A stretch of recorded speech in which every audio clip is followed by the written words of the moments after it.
여러분, 자동차를 운전하고 도로를 주행하다가 갑자기 사고를 당하거나 안 그러면 고장이 나서 이 자동차 엔진이 완전히 멈춰 버려서 더 이상 운행을 할 수 없는 그런 상황에 이르렀다고 칩시다. 그러면 제일 먼저 무슨 일을 하죠? 보험사에 먼저 전화를 해야 되겠죠. 그거 말고 견인차를 부르지 않습니까? 견인차를 불러와서 이 고장난 퍼져버린 이 차를 끌고 이것을 정비공장까지 이 견인차가 이 고장난 차를 안전하게 끌어가지 않습니까? 여러분, 그 차를 견인차라 부릅니다. 견인차. 이 견인의 뜻이 뭔고 하니까 끌어가다, 끌어서 가다, 이런 뜻이 이 견인차입니다. 여러분, 이 견인과 똑같은 발음, 성도의 견인. 여러분, 구원론에 관하여서 제일 마지막에 하나님이 부르시고 우리를 의롭다 하시고 어렵게 된 우리가 죄와 싸우는 성화의 삶을 살고 마지막에 영화에 이르지 않습니까? 그죠? 바로 이 모든 이 성도의 천국까지 이르는 이 모든 과정 가운데 이 견인의 교리가 마지막에 등장합니다. 이 견인이 무엇이냐? 견인 자동차는 끌어서 가다는 뜻이지만 이 견인은 견고할 고는 바로 인내할, 견고하게 참는다, 이 뜻이에요. 그래, 한글로는 똑같은 뜻이지만은 한자를 보면 전혀 다른 뜻입니다.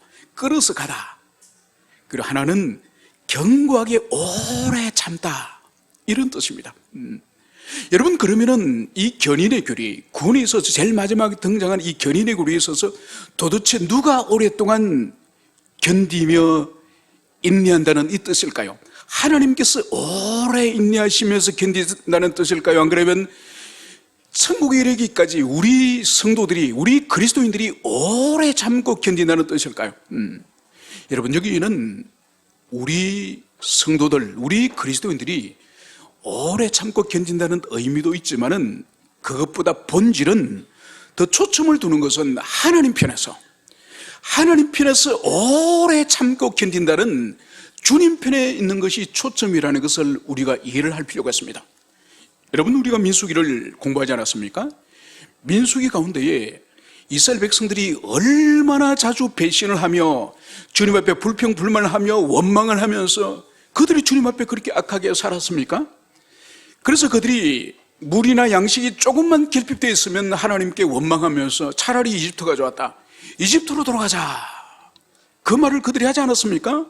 그리고 가나안 땅에 올라가라 그랬는데 정탐하고 들어와서 하나님을 원망하면서 그것에 올라가면 우리가 다 망한다, 이집트로 돌아갑시다. 그리고 그들이 그 가데스 바네에서 그들이 불신앙을 가지면서 그렇게 주님으로부터 이제 심판의 그런 명령을 그들이 당하지 않았습니까? 그리고 모압 평지에 가서는 어떤 일을 또 그들이 범했습니까? 모압의 여인과 간음을 하면서 우상 숭배를 하지 않았습니까? 여러분, 그래서 광야 40년의 시간은 이스라엘 백성들이 끊임없이 주님을 배신하고 주님을 원망하고 불평하고, 여러분, 민수기의 감사를 여러분 찾아본 적 있습니까? 감사를 찾아볼 수 없습니다. 여러분, 그래서 끝까지 그들을 주님께서 이 가나안 땅, 요단강을 건너서 가나안 땅까지 들어갈 수 있는 원동력은 하나님의 인내예요. 하나님의 인내. 그들 하나님께서 시내산이나 또 고라의 반역이나 여러분의 반역적인 사건 가운데 하나님이 다 심판을 해버려도 하나님의 공의에 정당한 것이지만은 주님이 끝까지 인내하시면서 끝까지 참으시면서 결국은 그들을 이집트로부터 가나안 땅까지 주님께서 인도하신 거죠.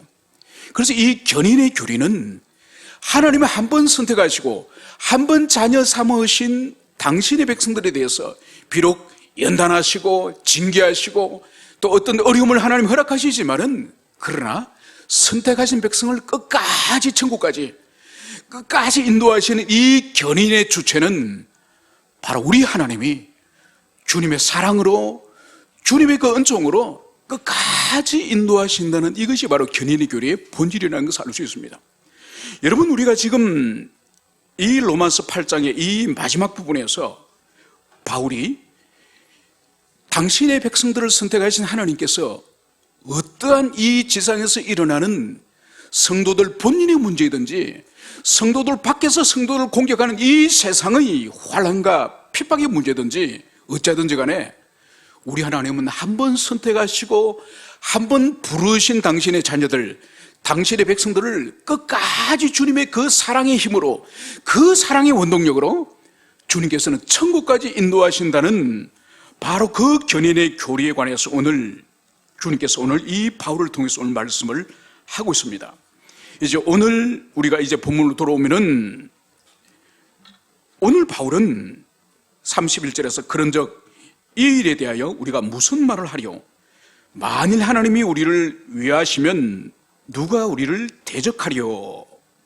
오늘 주님께서는 오늘 이 일에 대해서 우리가 무슨 말을 하리요? 바울이 오늘 이 말씀을 먼저 시작하는 것을 볼 수 있습니다. 여러분, 이 일에 대해서 우리가 무슨 말을 하리요? 이 일은 이 31절 이전에 있는 어떤 일을 지칭하는 것이 분명합니다. 여러분, 그것이 바로 뭔가 하니까 이 짧게는 28절부터 30절까지의 말씀을 하는 것이고 더 넓게는 이 8장에 있는 성도의 이 예정과 선택으로부터 그리고 칭의로부터 그리고 성화로부터 그래서 이 구원받는 성도의 모든 인생의 전포괄적인 이 삶을 말합니다. 그래서 이 전포괄적인 이 성도의 이 삶에 대해서 우리가 무슨 말을 하겠습니까? 이 말을 지금 바울이 여기서 하는 거죠. 그러면서 만일 하나님이 우리를 위하시면 누가 우리를 대적하리요? 여러분, 하나님이 우리를 위하시면 누가 우리를 대적하리요? 여러분, 이 말씀에는 성도들이 이 지상의 이 나그네의 삶, 이 성도의 삶에 우리를 대적하는 일이 있다는 것입니까? 없다는 것입니까? 있다는 이야기죠. 수시로 우리를 대적하고 우리를 송사하고 우리를 고소하고 고발하는 끊임없는 우리를 향한 공격이 있음을 여기서 보여주는 거죠. 그런데 오늘 바울이 뭘 말하죠? 하나님이 우리를 위하시면 누가 우리를 대적하리요?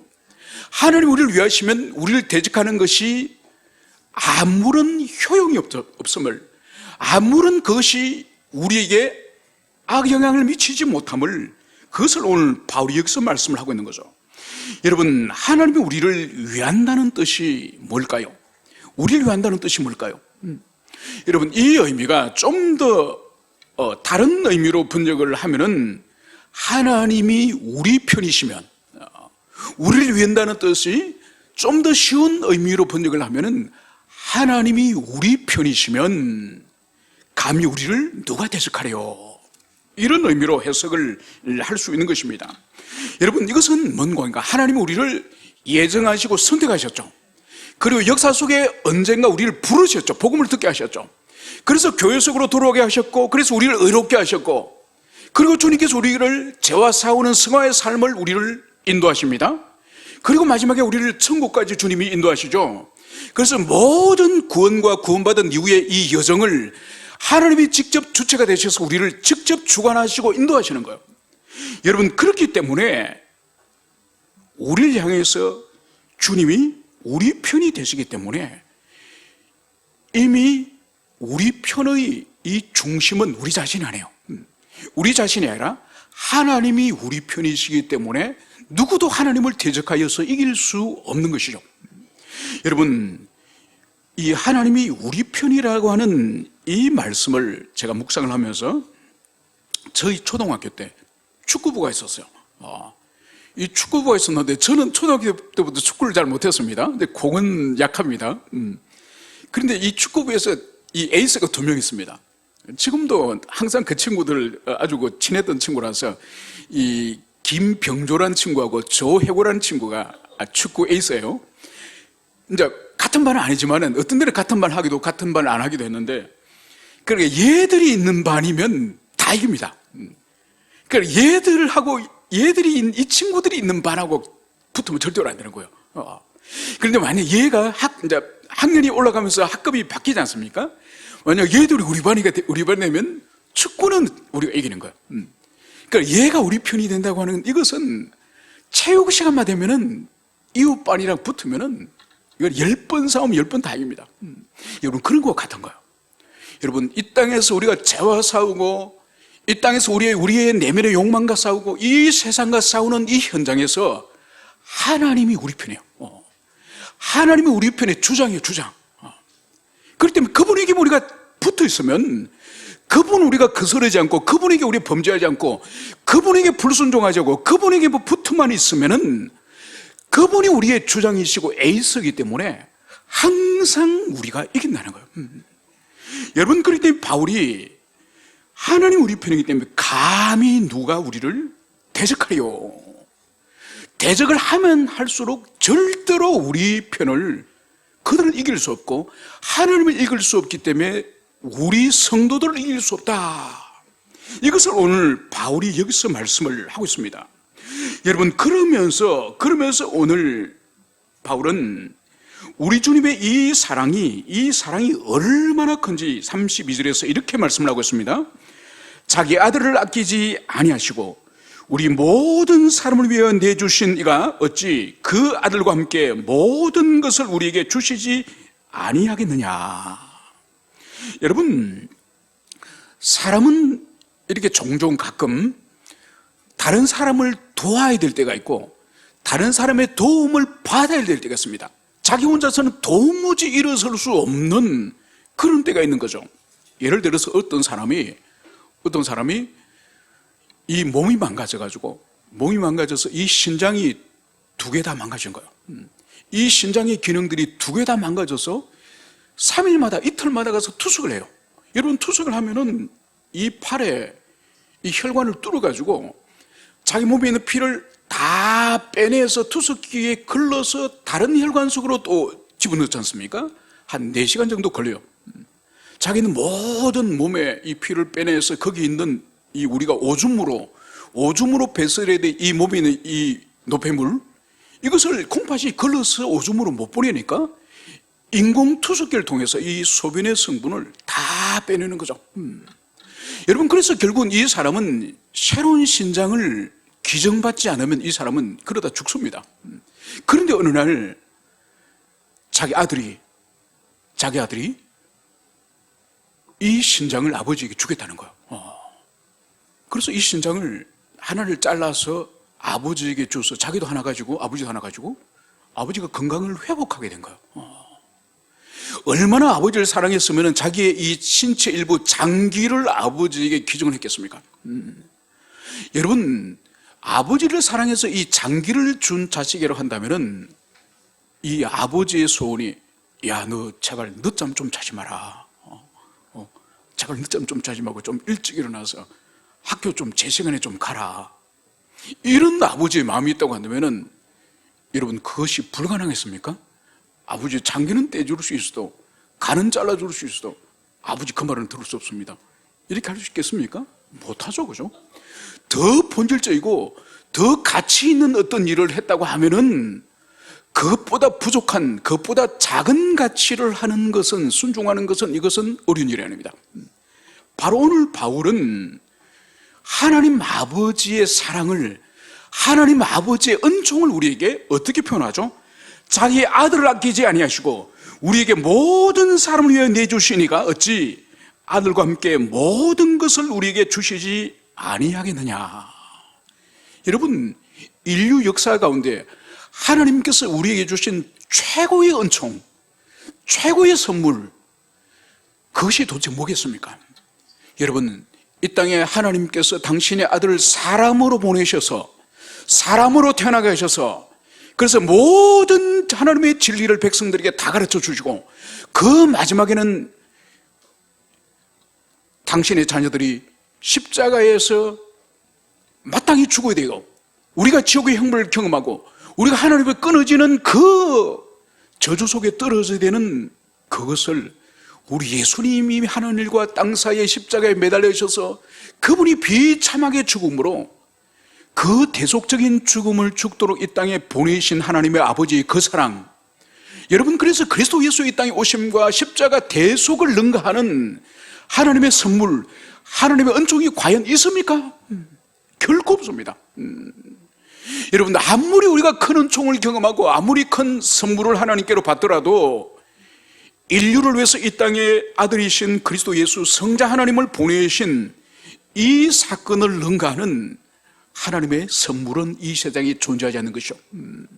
여러분, 그래서 우리는 이러한 하나님의 은총을 입은 이런 존재임을, 이것을 우리가 기억해야 됩니다.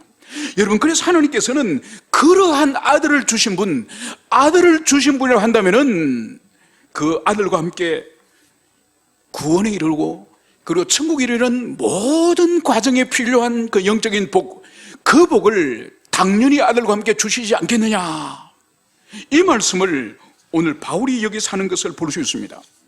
여러분, 그러면서 오늘 주님께서는 33절에서 누가 능히 하나님께서 택하신 자를 고발하리요, 의롭다 하신 이는 하나님이시니 누가 정죄하리요, 죽으실 뿐만 아니라 다시 살아나시는 그리스도 예수시니 그는 하나님 우편에 계신 자요 우리를 위하여 간구하시는 자니라.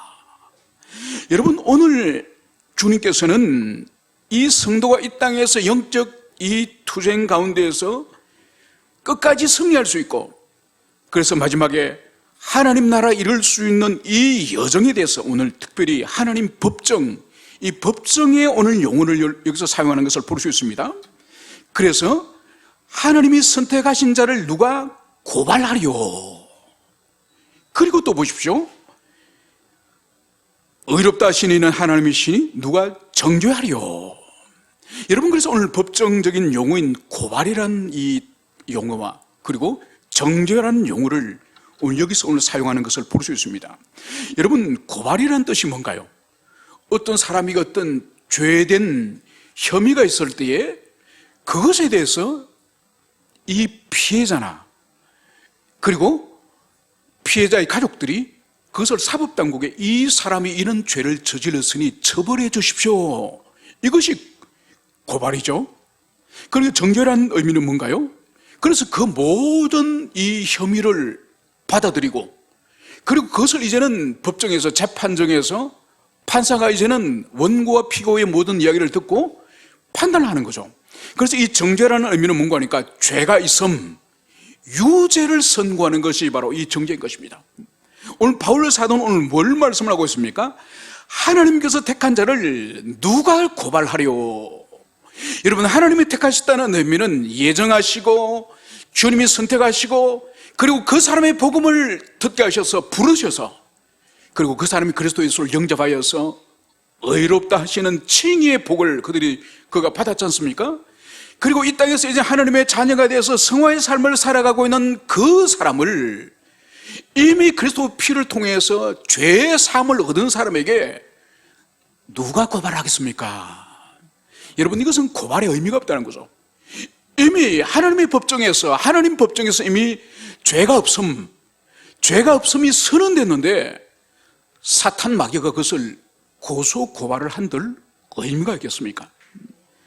그리고 오늘 바울은 누가 정죄하리요, 죽으실 뿐 아니라 다시 살아내시는 그리스도 예수시니 그는 하나님 우편에 계신 자요 우리를 위해서 간구하시는 자신이라. 여러분, 감히 누가 우리 성도들 향해서 바로 저 사람은 죄가 있습니다, 저 사람은 죄인입니다, 이렇게 할 자가 없다는 거예요. 이미 예수님께서 십자가에서 대신 형벌 받으시고 대신 저주와 모든 하나님의 그 벌을 예수님이 받으셨는데, 그리고 성도들은 그 예수님을 믿으면 예수님이 받으신 형벌과 저주가 우리에게로 그것이 전가되지 않습니까? 그 효력이. 그래서 우리에게 있는 저주가 예수님께로 가고 예수님이 온전히 순종하신 그 의가 우리에게 오는 거예요. 그래서 이것을 거룩한 교환이라 부릅니다. 우리에게 있는 죄와 저주를 예수님께 드리고 예수님이 저주받으셔서 십자가 죽으심으로 의를 입으신 의가 우리에게 오는 것이고, 그래서 거룩한 교환이 이루어지기 때문에 우리는 이미 의로운 사람이 되는 거예요. 그래서 누구도 우리를 정죄할 수 없다는 것을 여기서 말씀하고 있습니다. 그리고 더 나아가서 정죄할 뿐만 아니라 예수님이 우리를 위해서 뭘 하시죠? 바로 하나님 우편에서 우리를 위하여 간구하시느니라. 여러분, 예수님은 단순히 우리를 위해서 십자가 죽으시고 부활하셔서 하늘로 올라가 버리신 것으로 끝나신 분이 아니라 끊임없이 지상에 있는 우리를 향해서 매 순간 기도하시고 우리를 향해서 중보하시는 분이심을, 이것을 오늘 바울은 말씀하고 있습니다. 여러분, 26절에 가면은, 우리가 앞에 오늘 읽지 않았습니다만 26절에 가면 성령님의 기도하심이 나옵니다. 그래서 우리가 우리 자신을 위해서 빌 바를 알지 못하고, 우리 자신이 우리 자신을 위해서 빌 바를 알지 못할 때에 성령님이 우리를 위해서 탄식하시면서 기도하신다는 말씀이 나오는 거예요. 그래서 이 로마서 8장에는 우리를 위해서 기도하시는 분이 성령 하나님과 함께 성자 예수님이 우리를 위해서 기도하고 있음을 볼 수 있습니다.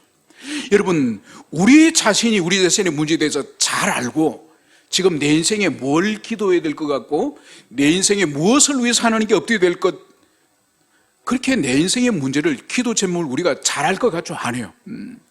여러분, 26절에 가면은 우리 자신이 우리 자신에 대해서 빌 바를 알지 못한다고 성경이 기록하고 있습니다.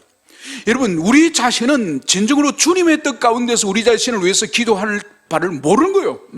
자기 욕망을 따라서 자신이 원하는 것, 자신이 필요한 것을 중심으로 해서 기도하시지, 하나님 아버지께서 우리에게 원하는 것을, 기도하는 것은 우리가 모르는 거예요.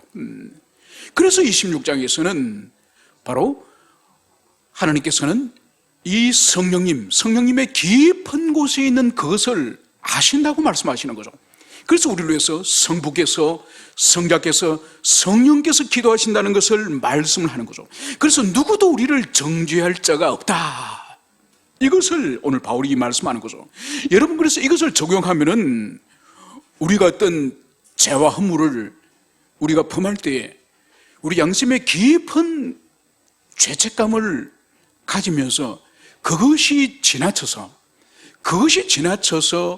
우리 그리스도인들 가운데에 죄의식 때문에 영적인 침체로 들어가고 그것 때문에 정신적인 침체로 들어가는 사람들이 있습니다. 여러분, 그래서 그리스도인들 가운데 의외로 이 정신적 질환이 많아요.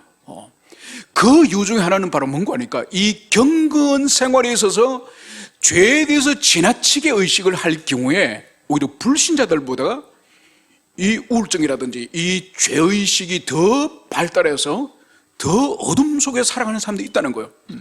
그때는 반드시 이 말씀을 기억해야 돼요. 누가 우리를 정죄하려? 사탄과 원수 마귀가 우리를 정죄할 수 없다는 거. 이미 우리는 비록 지금 우리가 죄를 짓고 우리가 주님이 기뻐하지 않는 삶에 살고 있지만은 그거는 회개하면 될 일이에요. 여러분, 우리가 범죄하고 우리가 넘어졌을 때 회개를 해야 될 일이지, 그걸 가지고 영적으로 침체 속으로 들어가고 그것을 가지고 우울증에 빠지고 죄책감을 가지고 그것이 우리를 깊이 낙담시키는 속으로 들어가면 안 되는 거예요. 우리가 아무리 큰 죄를 짓더라도 그거는 주님 앞에 진실한 회개로서 우리가 회복되어야 되는 거예요. 여러분, 회개하지 않고 회복되지 않기 때문에 그 죄의 무거운 짐 가운데서 우리가 흑암 속으로 빠지는 것을 볼 수 있습니다. 그래서 오늘 바울은 이 성도를 누가 정죄하려? 아무도 우리 성도를 정죄할 사람이 없다, 이것을 여기서 말씀을 하고 있습니다. 그러면서 오늘 바울은 이 흑암 세계에서 이제 그리스도의 나라로 옮긴 신자들에게 일어날 환난에 대해서 이렇게 말씀을 하고 있습니다.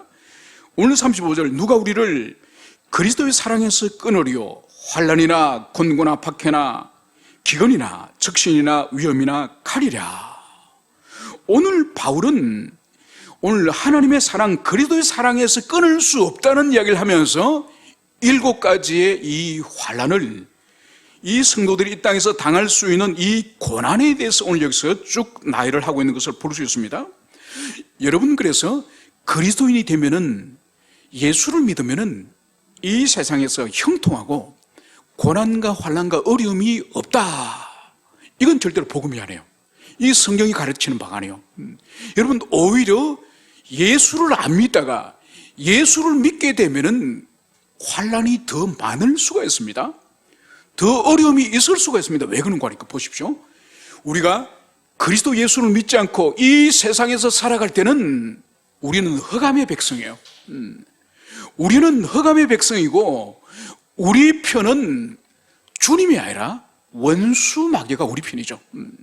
그래서 우리 성도들을 특별히 원수 마귀가 고난을 주거나 환난을 특별히 그렇게 줄 필요가 없는 거예요. 왜냐하면 자기 편이니까.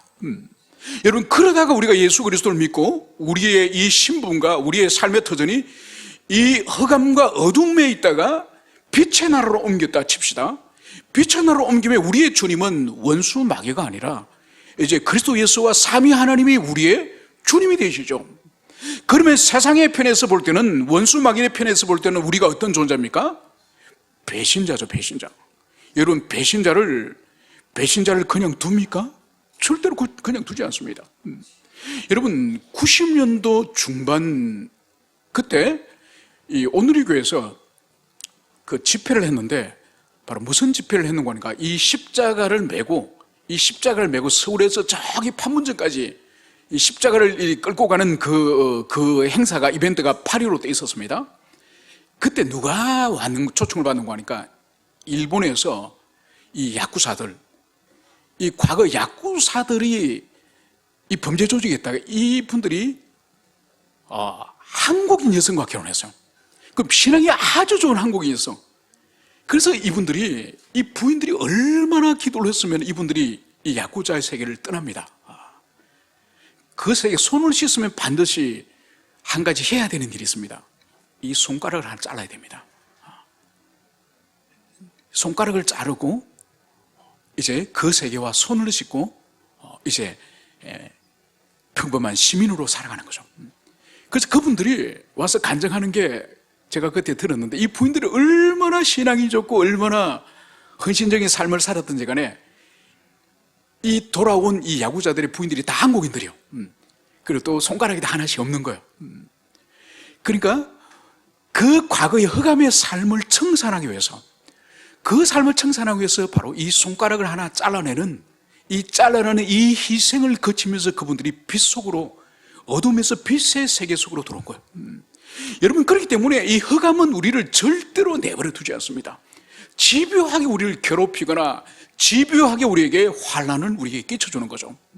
그래서 오늘 바울은 바로 이 흑암의 세력에 있는 바로 이 사람들이 이제 결코 고난이 없다고 하는, 이것은 복음이 아니고 이것은 성경의 가르침이 아닌 것을 여기서 볼 수 있습니다. 그래서 바울 사도는 빌립보서에서도 무릇 경건하게 살고자 하는 자는 고난을 당하리라. 여러분, 이 세상에서 개똥차만으로 마음대로 살면은 별 고난 안 당합니다. 여러분, 같이 술 마시자 그럴 때 같이 술 마시고, 같이 나쁜 짓 하자 그럴 때 같이 어울려서 나쁜 짓 하고, 여러분, 그러면은 직장에서도 같이 승진 다 합니다. 그런데 저는 그리스도인이기 때문에 저는 못합니다. 신앙 양심에 따라서 못합니다. 술 한잔 마시라 그러면 저는 교회에서 이미 세례를 받은 사람입니다. 저는 못합니다. 그러면 부장이나 이 CEO가 이놈아, 나는 교회에서 장로다, 나도 한잔 하는데 너는 왜 안 하냐? 그러면 그 사람은 성전에서 잘리는 거죠.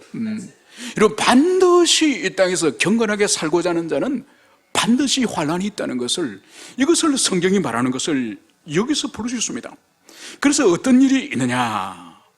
오늘 환난이나, 이것은 우리 밖의 외부적인 요인으로 인해서 당하는 어려움을 말합니다. 그리고 공고, 이 공고란 이 뜻이 이 좁은 공간, 좁은 장소, 이런 뜻이에요. 이건 뭔가 이 좁은 감옥에 갇혀 있는, 그리고 이 감옥에 갇힌 같은 그런 심령이 압박 상태에 있는 그것을 말하는 거죠. 밖에 이 신앙의 이유로서 당하는 이 심리적인, 이 물질적인 이 고통, 그리고 기근이나 적신, 이 기근과 적신의 공통점이 뭔가요? 물질적인 궁핍. 그래서 적신은 입을 옷이 없는, 빨가벗고 있는 상태가 적신이죠. 그 정도로 옷도 하나 제대로 걸칠 수 없는 그런 물질적인 극심한 이 가난, 그리고 위험이나 이 칼이라, 바로 이것은 우리의 신체에 대한 위험, 신체에 대한 순교의 위험, 이것을 여기서 말하는 거죠. 그래서 이 7가지는 사실은 바울 자신이, 사도 바울 자신이 이 땅에서 그가 이 선교사역 가운데서 당하였던 이 고난이라 해도 과언이 아닐 정도로 바로 이러한 일을 우리 그리스도인들이 이 땅에서 살아갈 때에 이런 환난을 당한다, 이것을 말하고 여기 있습니다. 여러분, 그래서 우리가 이해해야 될 것은 그리스도인들이 이 고난과 이 박해와 환난은 이것은 당연한 거예요.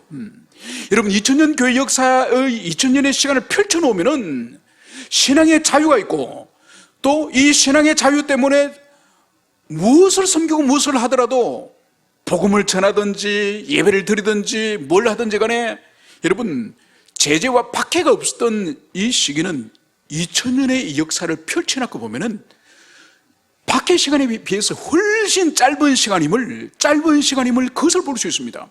여러분, 우리나라는 감사하게도 이 8.15 해방 이후에 지금 70년간의 완벽한 종교의 자유를, 전 세계에서 어느 나라도 찾아올 수 없는 완벽한 종교의 자유를 우리가 구가하고 있지 않습니까? 물론 일제치하에는 우리가 이 종교의 자유가 뺏긴 적이 있었습니다. 그런데 지금은 완벽한 자유를 이 지구상에 여러분, 전도하면은 감옥 가는 나라들이 수두룩합니다. 심지어 미국이나 영국이나 유럽도 다른 사람에게 전도하면 감옥 갑니다. 왜냐하면은 그 사람은 예수를 안 믿을 자유가 있는데, 안 믿을 권리가 있는데 그것을 믿게 강요를 했으니까 그 사람은 감옥 가는 거죠. 여러분, 아직은 우리나라도 아직 전도 때문에 감옥을 가지 않습니다. 그런데 차별금지법이 이제 만약 통과되면은 이제 전도하면 안 됩니다. 이 강단에서 뭐 동성애라든지 뭐 그런 성소수자에 대한 이야기를 해도 목회자들이, 설교자들이 감옥 가지만은, 여러분들이 다른 사람에게 전도를 해도 예수를 안 믿을 권리가 있는 사람에게 그것을 믿도록 전하면은 그 사람 감옥 가는 거예요. 벌금을 내든지. 여러분, 그래서 보십시오.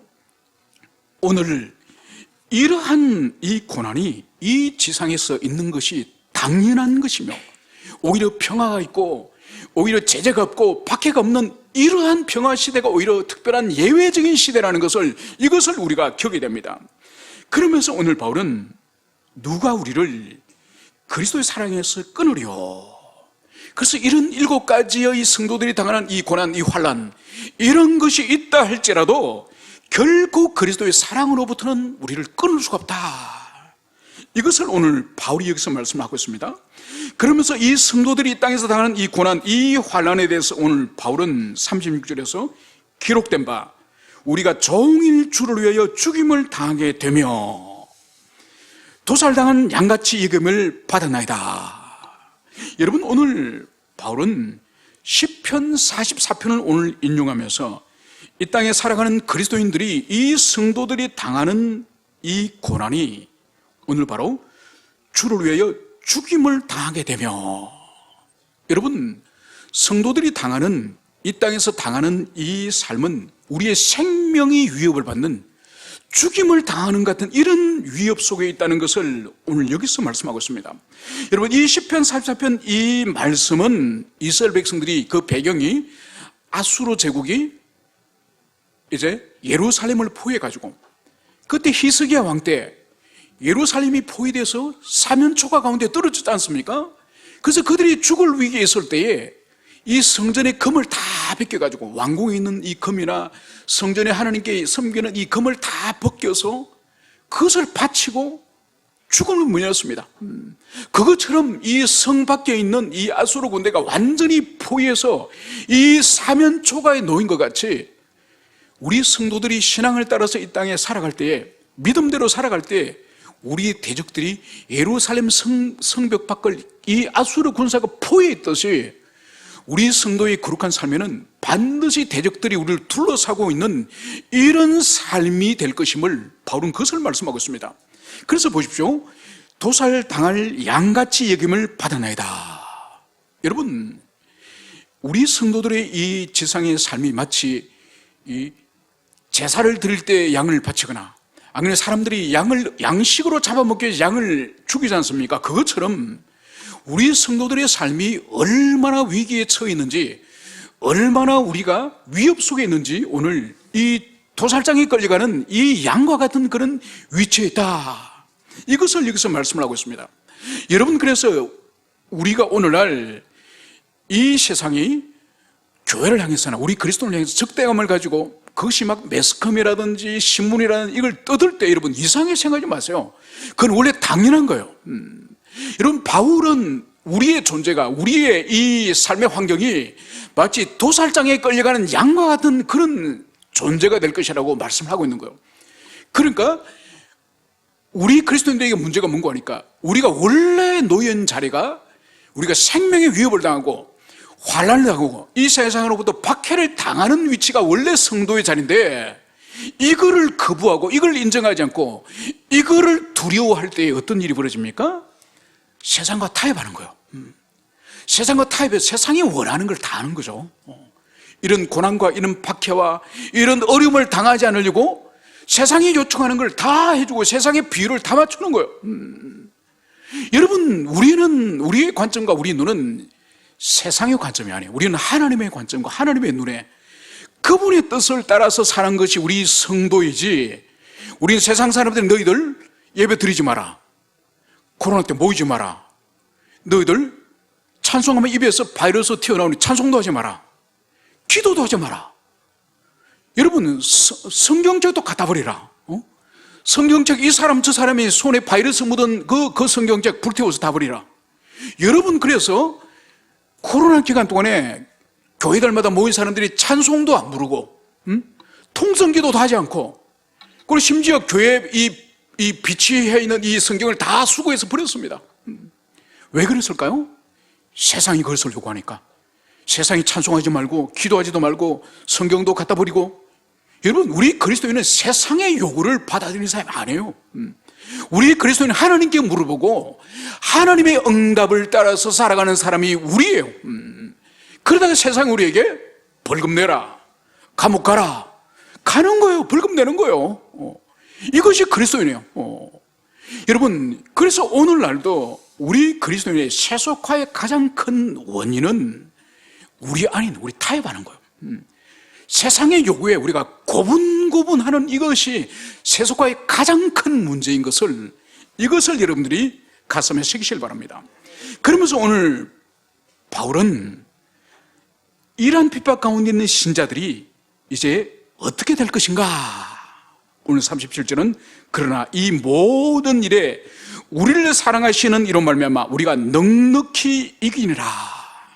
여러분 이러한 박해, 이러한 핍박, 이런 가운데서, 이 모든 일 가운데서 바로 우리가 패배하고 좌절하고 낙담하는 것이 아니라 오늘 성경 뭘 말씀하죠? 넉넉히 이기느리라. 여러분 왜 넉넉히 이기죠? 우리를 사랑하신 이로 말미암아. 여러분 우리의 경건이거나 우리의 용기거나 우리의 담력으로 이기는 것이 아니라 우리를 사랑하시니 바로 그리스도의 그 사랑의 힘, 그 사랑의 힘으로 우리가 이기되 겨우 이기는 것이 아니라 넉넉히 이긴다. 여러분 초대교회 때 순교 역사를 읽어보면 정말 두렵습니다. 그러니까 AD 한 300년까지 박해 시대가 한 300년 계속되지 않습니까? 300년 동안 계속 박해를 한 것은 사실 아닙니다. 좀 풀어줬다가 또 강력하게 박해를 했다가 또 풀어줬다가 이것이 간헐적으로 이 박해가 이루어집니다. 그 박해 때 보면은 사람들을, 예수 믿는 사람들을 어떻게 죽이는 거 하니까 이 증명서를, 요즘으로 치면 운전면허증이나 신분증을 우리가 다 주민등록증을 가지고 있지 않습니까? 그것처럼 각 도시마다 이 우상을 세워놔놓고 이 시민들을 다 불러냅니다. 불러내서 거기서 우상들에게 절을 하면서 예수님을 입으로 저주하게 해요. 그래서 우상에게 이제 향을 피우고 절을 하고 그리고 예수님을 입으로 저주하게 하는 거죠. 그래서 저주하고 우상에게 절을 하는 사람은, 이 사람은 그리스도인이 아니겠죠, 그죠? 그런데 딱 우상 앞에서 나는 우상에게 절할 수 없고 나는 예수님을 저주할 수 없습니다. 그럼 이 사람은 예수 믿는 사람이 분명하겠죠. 이렇게 예수 믿는 사람을 이렇게 골라내는 거예요. 그래서 절하고 우상을 섬긴 사람에게는 정명서를 줘요. 정명서. 이 가죽 양피지에 이 사람은 매월 며칠 어디서 우상에게 절을 했다. 그래서 불신검을 하는 거예요. 불신 근무를 해서 이 정명서, 이 리벨루스라고 하는 이 정명서가 없는 사람은 누구죠? 예수 믿는 사람이에요. 이 사람 바로 잡아갑니다. 바로 잡아가서 이 초대교회 때 어떻게 사람을 죽이느냐, 사람을 일부러 죽이려고 이 쇠로 철제 의자를 만들어. 이 철제 의자를 숯불에 벌겋게 다룹니다. 예수 믿는 사람을 거기에 앉히는 거예요. 앉는 순간 그 사람이 불타버리겠죠. 그리고 청동으로 된, 이 금속으로 된 큰 항아리를 만들어요. 항아리. 그래서 이 항아리를 또 불에 구워서 벌겋게 달궈져 있습니다. 이 항아리를 옆에 눕혀놔놓고 사람이 들어갈 정도의 큰 이 아구를 가지고 있습니다. 그 속에 예수 믿는 사람을 들어가도록 집어 있는 거예요.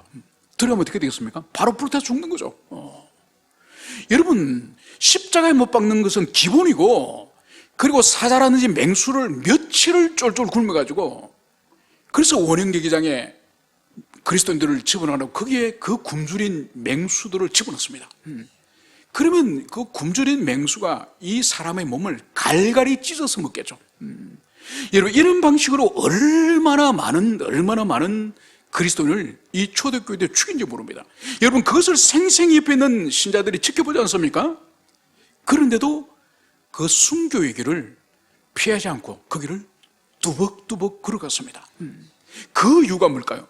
바로 오늘 바울이 여기서 말하고 있는 우리를 사랑하신 이로 말미암아, 바로 하나님의 사랑, 주님의 그 은총을 그들이 경험했기 때문에, 하나님의 그 십자가의 그 사랑을 경험했기 때문에 이 순교의 순간의 두려움을 주님이 그것을 이길 수 있는 힘을 주시는 거죠. 그 죽음이 두려워서 그 자리에서 배교하고 예수님을 저주하고 그 자리에서 신앙을 포기하는 그런 삶이 아니라, 바로 그 죽음의 현장 앞에서도 우리를 사랑하는 신이로 말미암아, 바로 주님의 그 사랑으로 말미암아 그 순교의 길을, 그 길을 오늘 걸어갔음을, 그것을 보여주십니다. 바로 그것이 넉넉히 우리가 이긴 것이다. 여러분, 이긴 것은 다른 것이 아니에요. 이긴 것이라고 하는 것은 바로 그 순교의 그 길, 고난의 길, 환난의 그 길, 그것을 피하는 것이 이기는 것이 아니라 바로 그것을 믿음으로 받아들임으로 말미암아서 죽음을 통과하는 그것이 이긴 것이라고, 오늘 이것을 우리는 가슴에 새게 됩니다. 그래서 여러분, 21세기 우리가 지금 평화롭게 살아가는 이 교회 시대는 아주 예외적이고 아주 특별한 시대를 우리가 살아간다고 우리는 생각이 됩니다. 여러분, 동일한 시간이지만은 지금도 중국이나 북한이나 스리랑카나 이슬람 국가에서는 지금도 테러해서 사람을 죽이나 불태워 죽이는 거나, 여러분, 이런 일이 허다합니다. 여러분, 중국은 보세요. 중국 공산당의 이 통제 속에 들어가지 않는 어떤 예배당이 있으면, 그 교회가 있으면 그냥 예배당 자체를 폭파시키거나 불태워버립니다. 여러분, 그래서 유튜브에 보면은 중국 교회당이 불타는 장면들을 종종 볼 수 있지 않습니까? 그리고 여러분, 이 예배당 뒤에 중국의 주석, 인간 주석의 이 큰 사진을 예배당에 걸어야 됩니다. 여러분, 그걸 용인하지 않으면은 교회 문 닫아야 되고 감옥으로 가야 되는 거예요. 북한은 어떻습니까? 북한은 지금도 성경을 가지고 있거나 신앙생활을 한다는 것이 발견되어지면 바로 죽음이에요. 살아남을 수가 없습니다. 여러분, 그럼에도 불구하고 지금도 북한에 약 한 10만에서 한 30만 정도 되는 그리스도인이 있다고 그렇게 추론하지 않습니까? 왜 그렇게 할 수 있습니까? 바로 그들이 하나님의 그 사랑, 그 은총을 그들이 경험하고 알기 때문에 순교를 무릅쓰고라도 그 사람들이 그 신앙을 지킨다는 것을, 이것을 우리가 알고 있습니다. 그러면서 오늘 마지막으로 바울은 이렇게 말씀하는 거죠. 내가 확신하노니 사망이나 생명이나 천사들이나 권세자들이나 현재일이나 장래일이나 능력이나 높음이나 깊음이나 다른 어떤 피조물이라도 우리 주 그리스도 예수 안에 있는 하나님의 사랑에서 끊을 수 없으리라. 오늘 바울은 또다시 지금 담대하게 확신하는 것이 있습니다. 그 확신이 바로 뭔가요? 사망이나, 바로 이 순교 위험을 말하겠죠. 신앙 때문에 죽음을 당하는 순교 위험.